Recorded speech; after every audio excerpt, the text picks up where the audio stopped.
Aujourd'hui, on va apprendre le verbe avoir en chinois. Mais avant tout, je vais vous rappeler que la conjugaison chinoise n'est pas comme celle de la langue française, d'autres langues comme l'anglais, l'espagnol et tout. Le verbe ne change pas sa forme. Ça ne change pas en fonction du pronom personnel. Ça ne change jamais, ça reste le même. Alors aujourd'hui, on va commencer avec l'auxiliaire avoir. Ensuite, on va passer à l'auxiliaire euh, être. L'auxiliaire avoir en chinois, c'est yo, yo, yo. Donc, je commence par prononcer le O et puis légèrement le OU qui est à la fin. Comme je vous ai dit dans la leçon sur les initiales et les finales. Alors, on va juste prendre, pour conjuguer ce verbe, on va juste prendre les pronoms personnels. On met devant le verbe. Wo, moi. Et comment dire j'ai en chinois? Ça va dire moi avoir. En chinois, c'est ça. Moi avoir. On va dire wo yo, wo yo.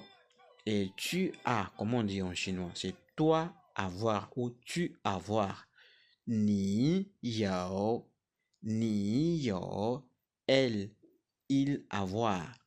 Ta yo, ta yo, ta yo. Nous avons ou nous avons.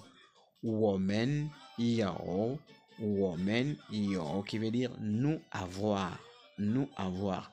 Et vous avez, comment on dit? Tu peux imaginer, on a déjà vu comment dire euh, euh, vous en chinois. Est-ce que tu peux faire une phrase, comment dire vous avez en chinois? Vas-y. Très bien, très bien, très bien, parfait, parfait. C'est ni men yo, ni men yo, ni men yo, ni men yo. Et comment dire ils ont, ils ont. Comment ça se dit? Très bien.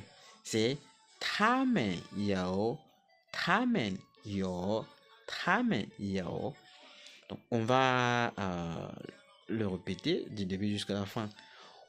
J'ai wo yo, ni yo, wo yo, ta yo, ta yo, women yo, women yo, tamen yo, tamen yo, tamen yo.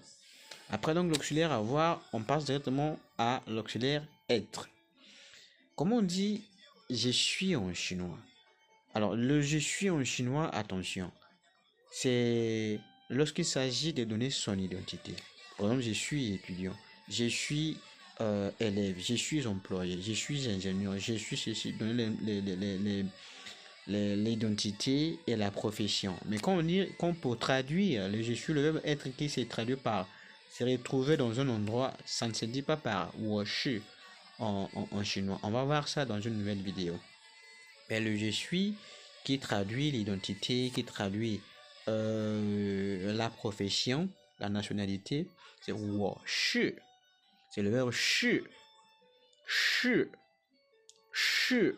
Shi. Shi.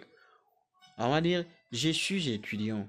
我是学生. 学生, c'est l'étudiant. On va voir le vocabulaire après. Mais déjà que si vous avez le pronom personnel, vous savez comment lire, vous avez les initiales et les finales, vous pouvez vous-même, avec je vais dire, votre motivation, essayer d'aller faire des recherches, comme on dit. Je vais vous mettre les dictionnaires que moi j'utilise souvent pour évoluer.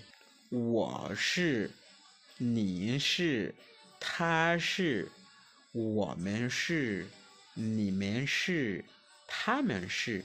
Et vous avez remarqué que les pronoms personnels ont changé, mais le verbe n'a pas changé en fonction des pronoms personnels sujets. Le verbe est resté le même. Et c'est le cas pour tous les verbes en chinois. Ça ne change pas, ça ne prend pas de s comme en anglais, la troisième personne du singulier, quand je dis I like. Première personne, you like. À la troisième personne, on dit he or it likes. En chinois, ça ne change pas. ça ne change pas, ça reste pareil. C'est aussi déjà un grand avantage parce que c'est moins des problèmes, n'est-ce pas? Alors j'espère que vous avez apprécié, vous avez aimé la leçon et à la prochaine vidéo. Dans le prochain épisode, on va avoir une nouvelle leçon qui va encore vous permettre de développer votre langue chinoise. D'ici, portez-vous bien. Ciao, ciao.